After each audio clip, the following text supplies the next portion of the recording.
Most of us can confidently say we skipped the new Snow White movie, but even so, you've probably at least been curious about the soundtrack and gave it a listen. Between the AI-assisted, painfully modern lyrics and Gal Gadot's, let's call it singing, one of the most glaring failures, to me at least, was Rachel Zegler's vocal performance. Despite being a classically trained soprano, Zegler chose to abandon the delicate, ethereal style of the original in favor of something louder and more contemporary, whether by choice or direction.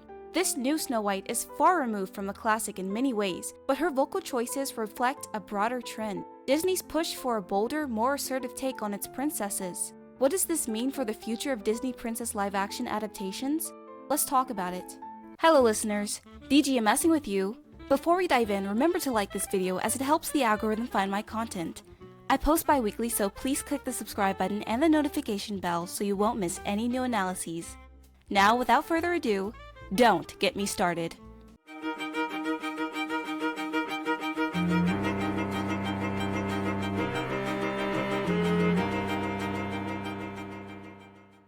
As much as I believe women are diverse individuals and not a monolith, you wouldn't know it from how the media portrays us. I mean, I could be wrong, our voting habits suggest some common patterns, but even so, I like to think women aren't all predisposed to be overbearing autocratic activists. Many of us simply want to have amicable relationships and enjoy our lives in safe, secure conditions. That's not a radical notion, it's the baseline. Regardless of this, in the field of entertainment, what is often presented to us is the idea that women must be loud and proud. Gentleness, according to modern-day Disney, is weakness. If you aren't stirring up a riot of some kind or belting a powerful response out into the patriarchal void, how can you truly be a good role model for young girls? We can't sound like larks anymore. No, we must be lions. Well, newsflash, anyone can yell and it doesn't make you strong or powerful, it just makes you annoying. Why don't we make that clear to young girls so they won't go around thinking they own the world? If there's anything to be proud of, it's knowing you can deep clean an entire house full of 7 men. That's pretty impressive, especially considering a lot of us would rather take to the streets than clean our own rooms. The Whistle While You Work song served as more than a lyrical lesson and is actually more profound than most people realize. As we learned from Jiminy Cricket's song Give a Little Whistle, which he sang to Pinocchio to help him fight off temptation, the whistling represents an inner strength found from within.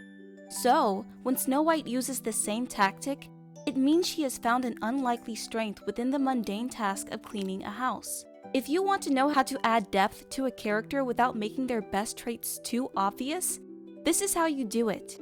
Snow White never needed #girlboss after her name, as we are able to see these traits that would make her a great queen on a micro level. She is leading by example, delegating tasks and correcting mistakes, all without sounding incredibly bossy. So far in almost every Snow White adaptation, her feminine grace is what inspires those around her and puts men at ease. Much like Wendy Darling or Rapunzel, her singing lulls them into a gentler state, one that they might not have reached on their own. She expresses her dreams so softly and slowly that they must truly sit and listen lest they miss a single detail. It's her warmth and generosity that earn her their admiration and respect. Even at 14, she appears to them as a mother, a sister, a friend. As a child, watching these displays of femininity and the adoration they attracted made me yearn to carry myself with that same grace. Imagine, being selfless and considerate might actually make people like you. How novel. But today, that message has been replaced. No one wants to hear Rachel Zegler sing about her wish, which is only, quite frankly, a hymn of self-glorification where she refers to herself in the third person. There is no gentleness in her tone, or invitation for us to listen, only a demand to be heard. But what exactly are we supposed to hear? What is she echoing into the well? It seems she barely knows herself. The original Snow White's wish was clear and specific, a wish for the one she loves to find her. It even had a timeline on it. To find me today. Simple, heartfelt, and purposeful. But I guess the remake's point is that a woman could say anything, it doesn't even have to make sense, and we're still expected to listen, follow, and applaud. Just step aside, she's having her moment. Meanwhile, Adriana Caselotti, the original voice of Snow White, deeply understood the story's essence. With her delicate, expressive soprano, she captured innocence, warmth, and faith, exactly what made Snow White so beloved. Her voice has not only transcended time, but remains one of the most iconic in animation history. It would seem that just about everything in the remake of Snow White and the Seven Dwarfs is designed to make us roll our eyes. For instance, I know everyone is saying Jonathan's song was better than the others, but even his voice only works in making me miss the romantic, enveloping timbre of the original prince's voice. It's disheartening how easily we've traded a mature, effortlessly charming prince for what sounds like a post-pubescent theater kid pretending to be a witty rogue. In conclusion, it's time to take a hint from Disney that they will continue to reject everything about them that made them once revered. And I think a lot of us already are, so props to you for not letting them waste your time and money yet again. If Disney won't respect its princesses, at least we can by not paying attention to these live-action imposters. And if by any chance you might be considered a soft-spoken female, just know that's a really, really nice thing to be.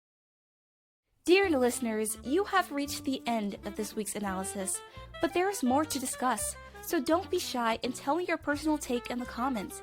Like and share this video, and do subscribe if you haven't yet, so you can be sure not to miss any new cultural analysis. Bye bye now!